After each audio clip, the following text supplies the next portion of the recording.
Irmãos, graças e paz. Graça e paz. É um privilégio estar aqui nesta manhã. Isso.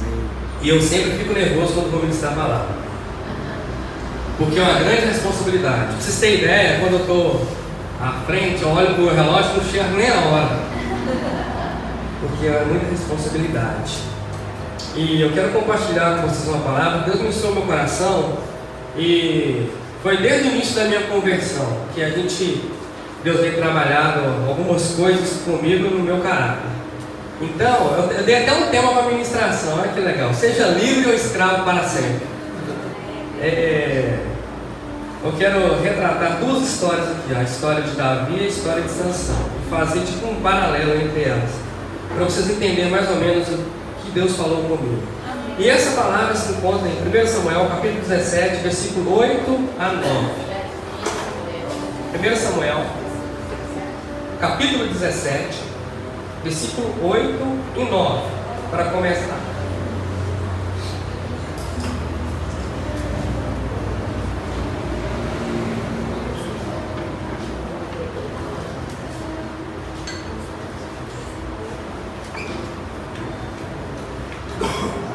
Estou me recuperando de uma gripe. Quinta-feira eu estava aqui mal. Eu estou me recuperando ainda.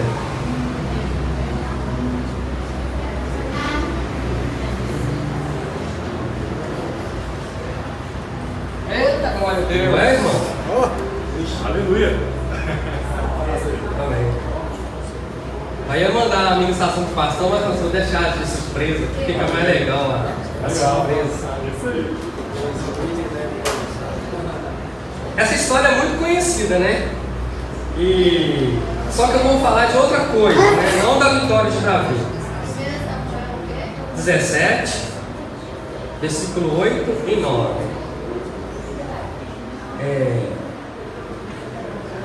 Meu Deus, irmão.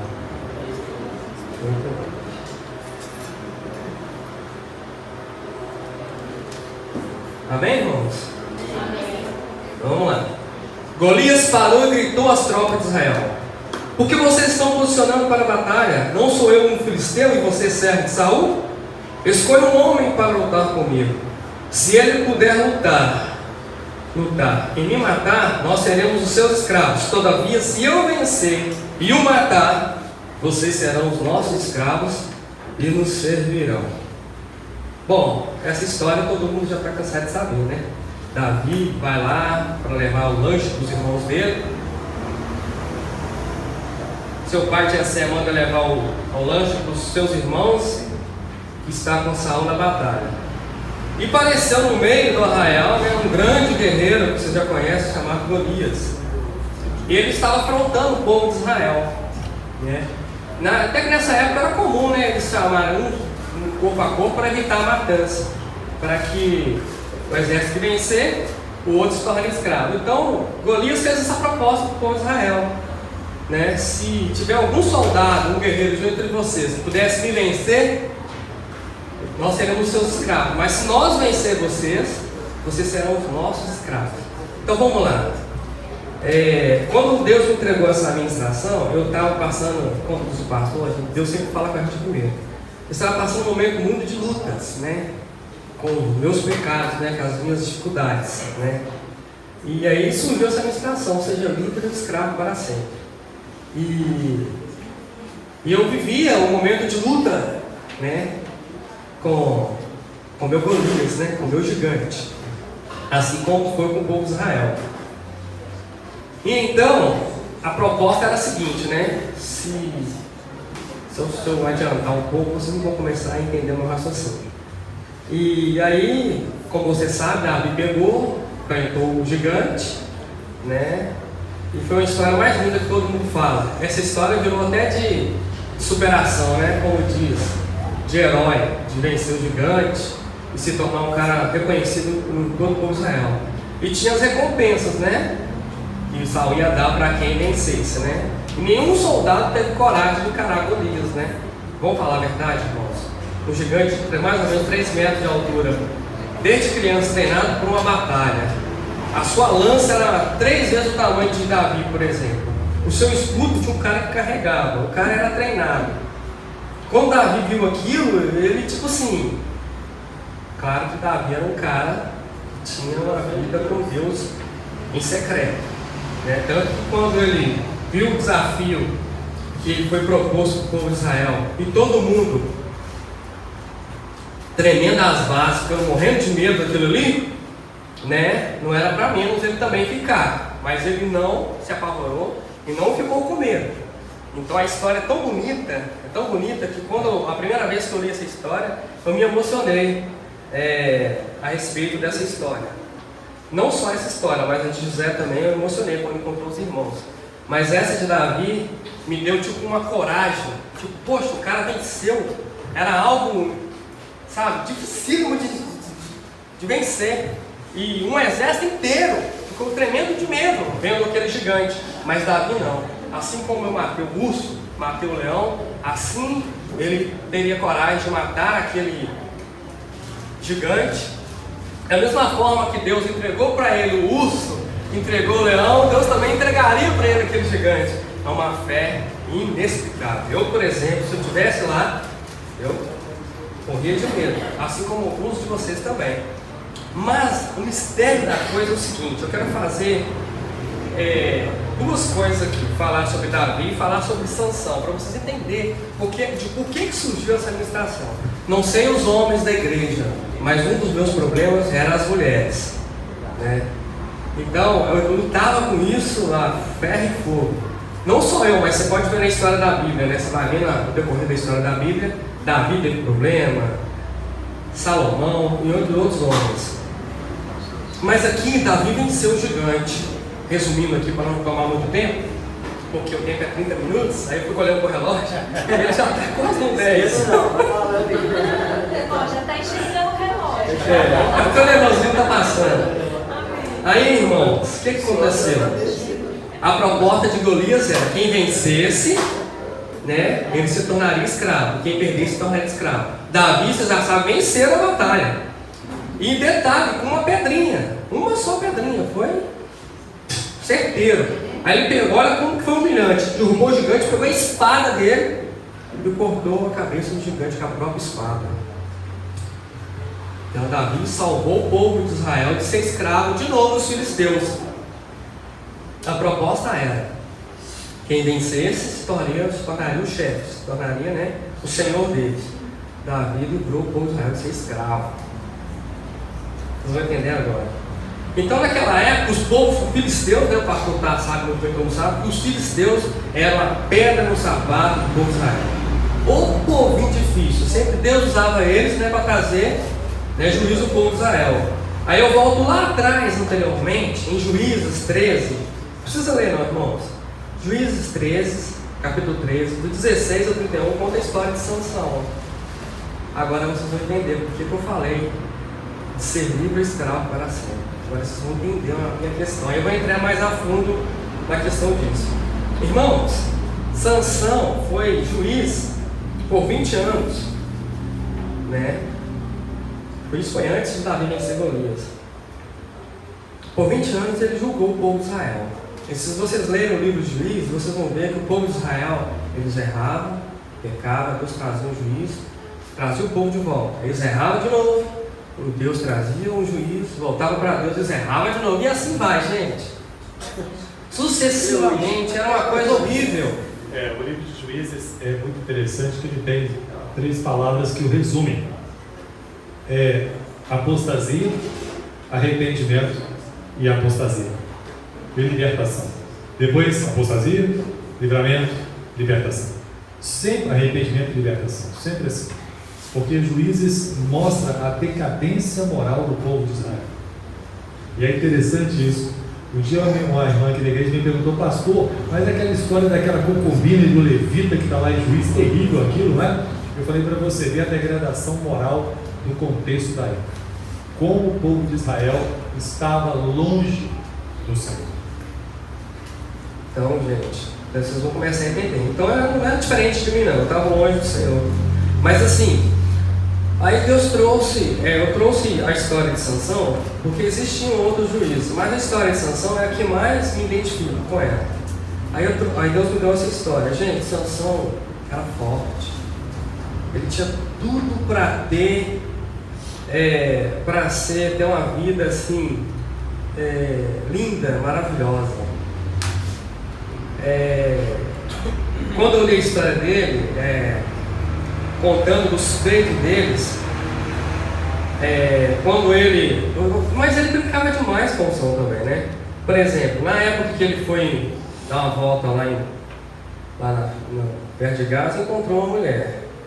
Aí ele gostou dela e quis casar com essa mulher, mas Deus estava armando, né, uma cilada do povo dos filisteus. Gente, o que o cara tinha que caçar entre as filisteias, sendo que tinha as hebreias, gente? Era uma coisa assim, louca, não dava para entender. Será que ela não tinha mulheres bonitas o suficiente para ele? Não, tem que procurar no meio dos outros. Então, Sansão, ele tinha força. E nessa época, essa história quando ele matou o leão e depois comeu do mel, olha que bacana. Os pais dele nem sabiam, ele chegou para ir, o leão atacou ele matou o leão, matou o leão como se fosse uma ovelha. Imagina a força do cara, o vigor que esse cara tinha.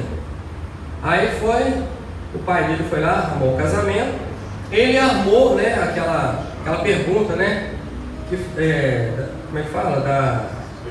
Do enigma. E fazendo tipo uma aposta com os povos filisteus, para eles ganharem as roupas.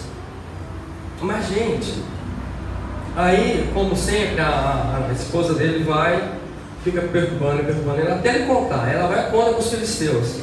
Aí no último dia eles vão e conta o segredo. E com isso Sansão é obrigado a chegar lá embaixo e matar 30 homens para pegar a roupa para pagar a aposta. Aí ele ficou com raiva, foi embora para casa dele. E quando ele voltou, depois de um tempo, ele ficou com raiva, voltou. Chegou lá, o pai da esposa dele deu ela para o amigo dele, gente. Aí ele ficou invocado, colocou as tochas nos rabos das raposas, incendiou o arraial do povo filisteu, queimando toda a sua agricultura.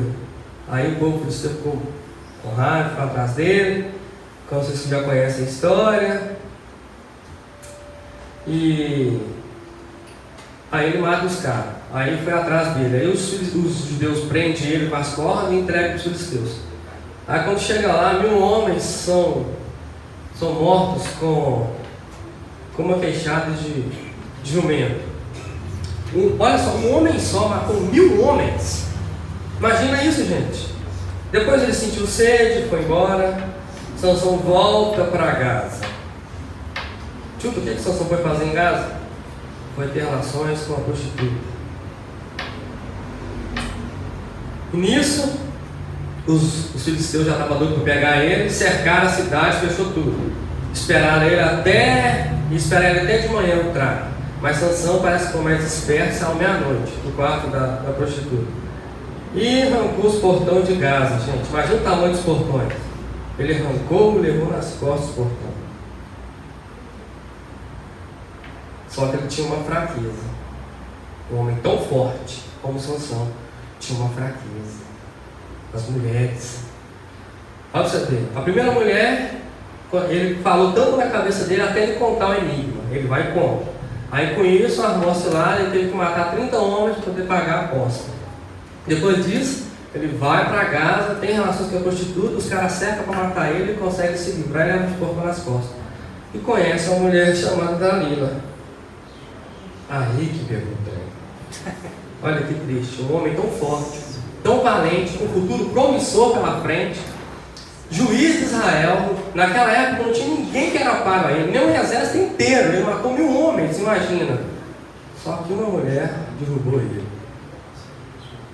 Quando eu me converti, tinha uma palavra no Provérbios 5 que ficou gravada no meu coração. Os lábios das mulheres estranhas destilam a fava de mel, mas o gosto é amargo como fel, e seus pés levam ao abismo. Quando eu converti, foi a primeira palavra que era fixa na minha mente. Porque eu não sei os homens dessa igreja, mas eu tinha uma fraqueza. Assim como Sansão, eram as mulheres. Eu tinha problema com álcool, drogas e fumava. Deus me libertou de todas essas assim, ó. Assim. Mas as meninas eram um problema. Fui trabalhar eu trabalho no centro de saúde de Vila Semiga, né? É só agente. Aí tem uma vez, eu não era casada não. Até contei isso com a Ana, né? Aí eu fui fazer uma visita no meu início da minha conversão, irmãos. Quando a gente converte, vocês sabem como é que é, né? A gente só tem a fé. E as lutas, né? Aquele enfrentamento de lutar contra não voltar para fumar, beber, andar e outras coisas mais. Ela luta, e Deus me fez uma prova, gente. Fui fazer uma visita numa casa, a menina veio me atender. Chuta, como que ela veio? Eu falando como é que é, o que a gente passa? Ela veio praticamente pelada, gente. Pode entrar, não tem problema não, parece que você tá louco. Eu, tem linha, meu irmão. Não fui como Sansão, né? Sansão, eu já sabia que se eu entrasse lá o trem ia ficar feio. Então, tem linha. Não fui lá mais. E então, Sansão, ele tinha uma fraqueza, as mulheres. Vocês conhecem a história dele, gente? Como foi triste? Deus não escondeu da gente. Sansão conheceu Dalila.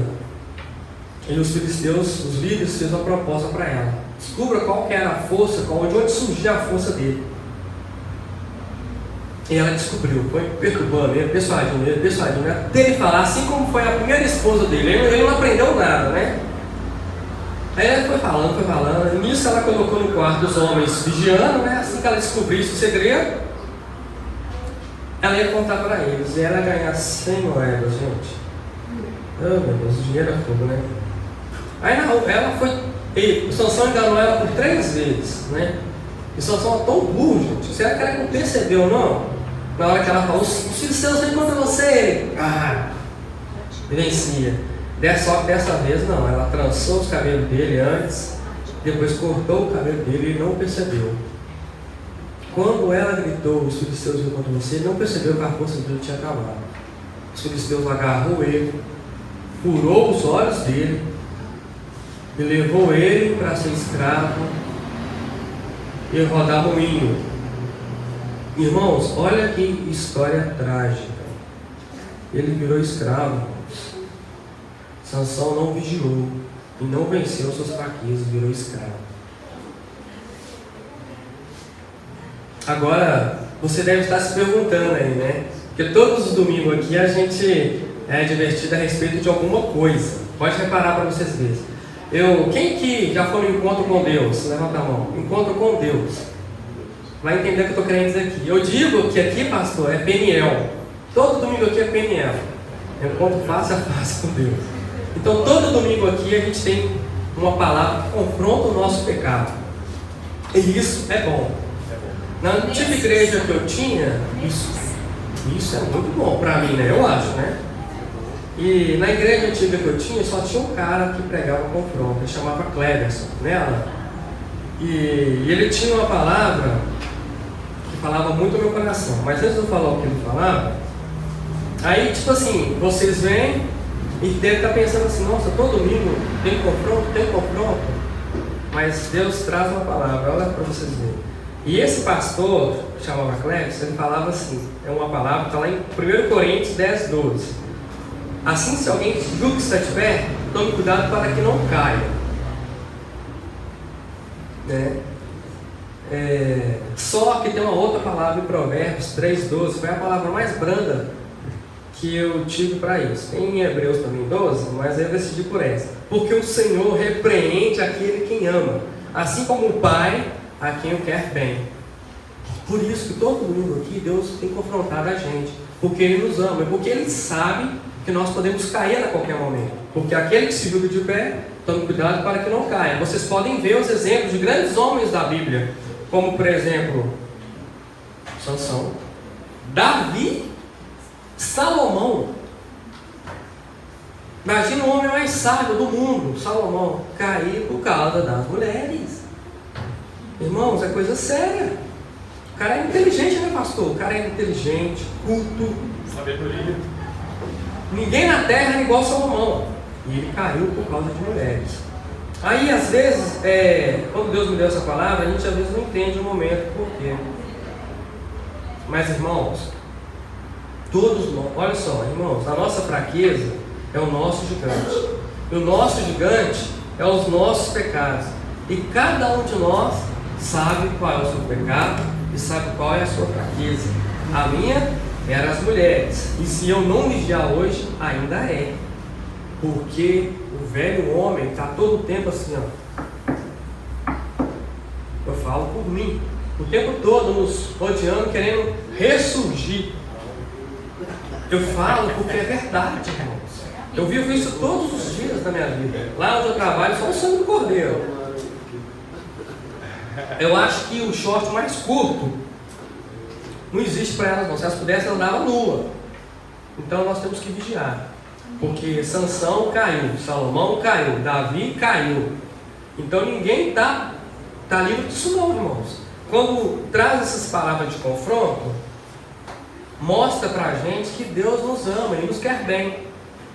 Porque o meu pai chamava minha atenção, meu pai humano, né? Apesar que ele não era nenhum exemplo, mas ele chamava minha atenção, me batia quando eu errava, os seus pais também.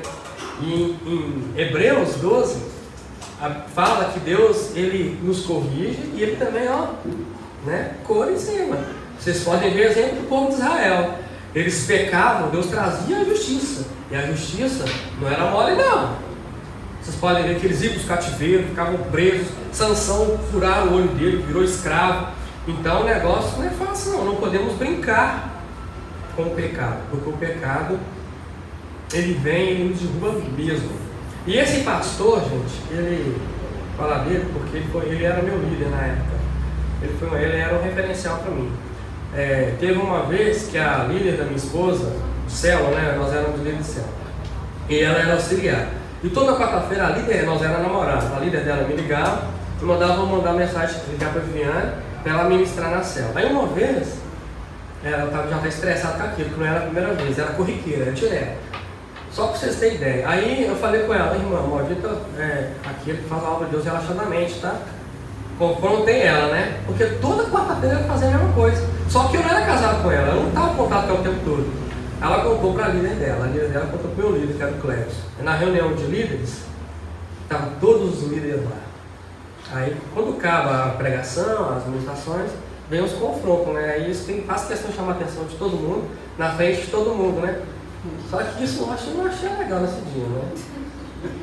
Aí, e eu estava certo. Ele chegou, parecia que aquele dia eu era assunto. Ele chegou, ô Mauro, e quem te dá autoridade de falar aquelas coisas que é discípula da doutrina?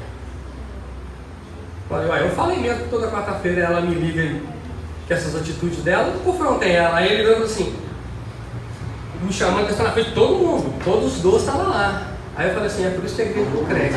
Aí ele ficou com raiva, apontou dentro da minha cara. A igreja não cresce porque tem líder igual a você. Então, para mim, qualquer confronto é puleira. Se eu contar para vocês a minha história, você chora. Então, irmãos, a palavra de Deus diz assim, e esse líder meu, ele caiu, irmãos. Daquilo que ele mais pregava, né, Ana? Ele caiu. Só que o que triste disso tudo, ele era dependente químico, foi liberto, tá? Voltou para as drogas. Ele era meu líder na época, só que tinha saído do governo e tudo mais. Aí ele caiu. Aí o meu pastor, líder da igreja todo, foi lá no púlpito, gente, e tipo, excluiu ele da comunidade de fé. Você lembra disso, Alan? Não, foi muito triste, porque ele não falou os pecados dele, né? Mas ele excluiu na frente de todo mundo. Esse cara teve uma queda tão grande, que ele demorou a se recuperar. Eu gostava muito dele porque ele me ensinou muitas coisas boas, apesar dos confrontos. Para você saber que a igreja não tem sabido aplicar a disciplina bíblica. Nós precisamos ser igual a Cristo. Ele ensinou. Vai lá, conversa com seu irmão em particular. Se o seu irmão não ouviu, chama mais um como testemunha. Conversa com ele em particular. Se ele não ouviu, aí apresenta a igreja. Então, a disciplina bíblica, ela precisa ser feita de acordo com a Bíblia. E não de acordo com aquilo que a gente pensa. Por isso temos que ter esse cuidado para não gerar feridas naquele que já está ferido. Vai? A ovelha, e todos nós somos ovelhas, estou falando que como pastor não, estou dizendo que a ovelha também. A ovelha ela tem duas características: a simplicidade e a total falta de sabedoria. Nós precisamos do pastor que é Cristo, para que possa nos guiar. Por isso que o Salmo 23 fala: o Senhor é meu pastor, nada me faltará. Deitar-me faz em verdes pastos, guia-me mansamente a águas tranquilas. Em momento algum a ovelha fala assim: eu vou escolher o pasto, eu vou escolher a água. Não, nem isso nós não sabemos fazer. Por isso que nós dependemos da Bíblia até para a disciplina eclesiástica, para que a gente não incorra em erros e mate pessoas.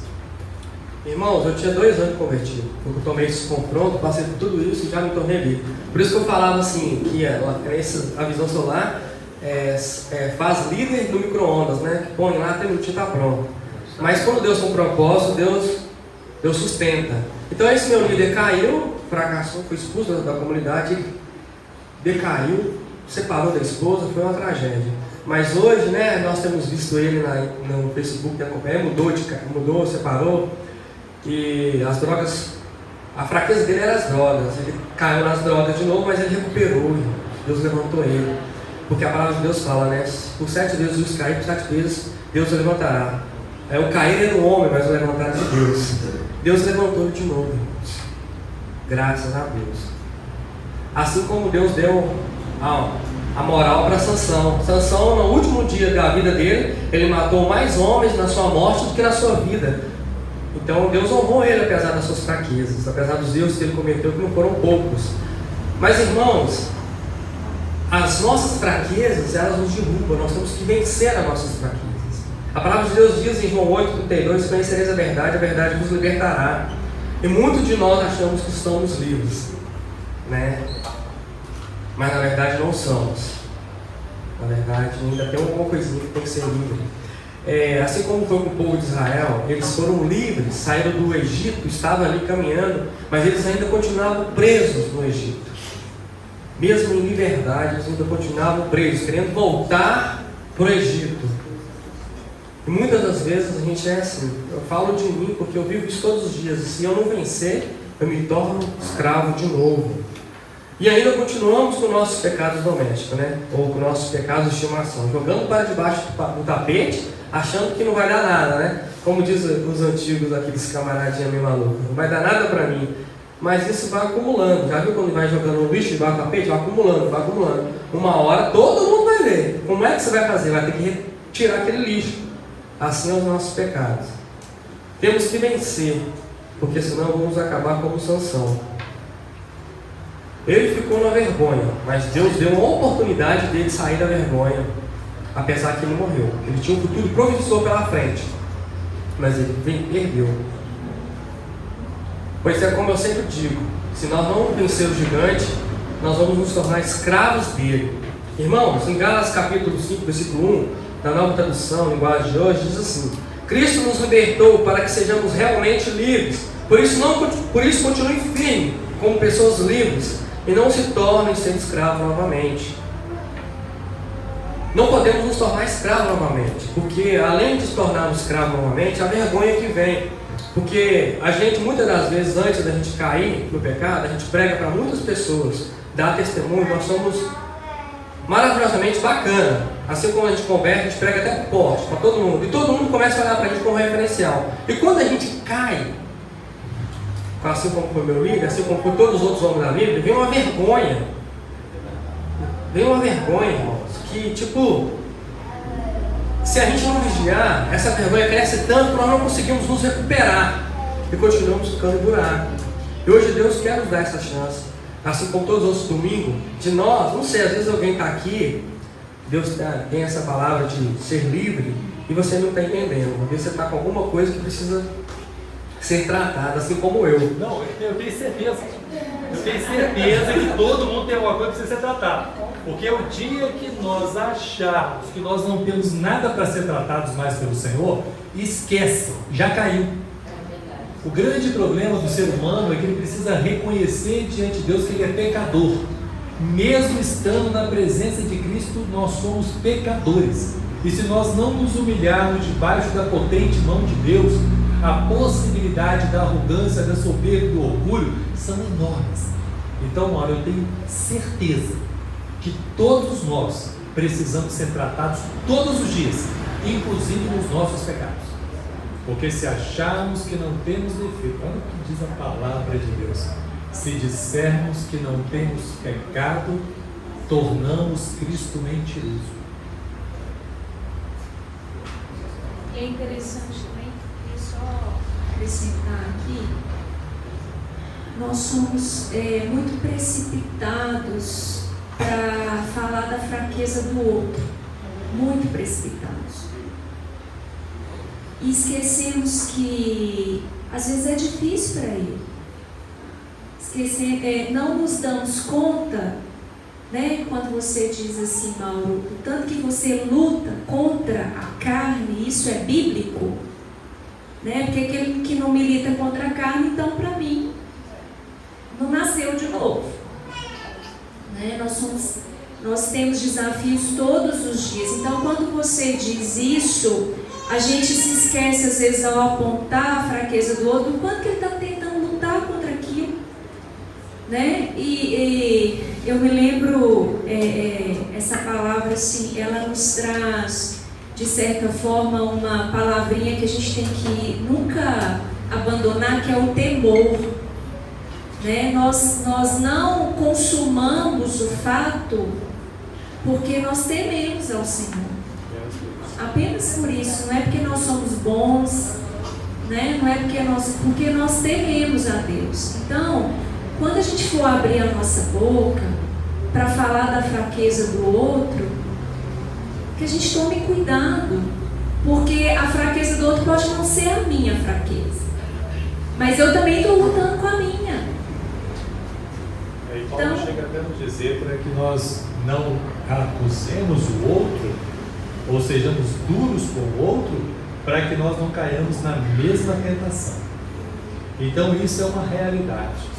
Reconhecer que somos pecadores é uma primícia, é uma prerrogativa, é o início da sabedoria. Porque quando eu entendo que eu tenho uma fraqueza, eu reconheço essa fraqueza, confesso essa fraqueza e peço a Deus para me libertar dela, aí eu estou vivendo o Evangelho. Porque se eu depender de mim mesmo para tentar romper com a fraqueza que eu tenho, eu estou perdido. Eu preciso do poder do Espírito Santo e da obra da cruz, porque sem isso é impossível. Então, irmãos, para terminar, e Deus me libertou, mas os meus pecados todos os dias vêm batendo na minha porta. Como diz o Tades Alberto, todo dia o pecado vem e me chama. Mas eu conheço a palavra que diz: se pois o Filho os libertar, verdadeiramente sereis livres. E isso é verdade. O pecado não tem mais domínio sobre mim, só se eu quiser.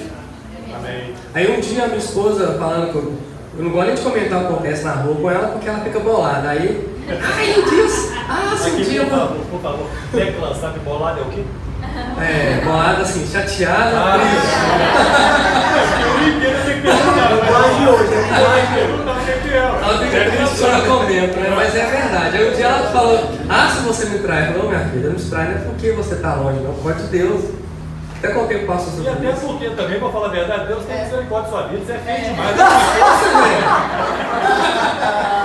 Entendeu, irmãos? Então que o Senhor possa falar o seu coração, assim como falou o meu.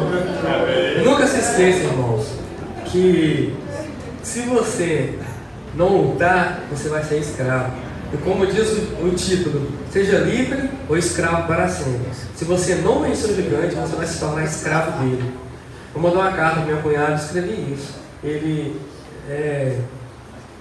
mexe com crack e foi preso, assaltando e tudo mais. Aí eu mandei a carta para ele assim: meu filho, todos os dias eu também luto, sou igual você. Todos os dias eu tenho que enfrentar um leão. Imagina se todos os dias eu deixasse o leão me pegar. No outro dia eu bater mais 2, 3, 4. Imagina se toda vez que me der vontade de bater alguém, eu bater. Se eu tiver vontade de xingar, eu vou xingar. Eu tenho que lutar contra isso. Amém. Irmãos, entendeu? Então que o Senhor possa abençoar cada um de vocês. Glória a Deus. E a nós. Amém.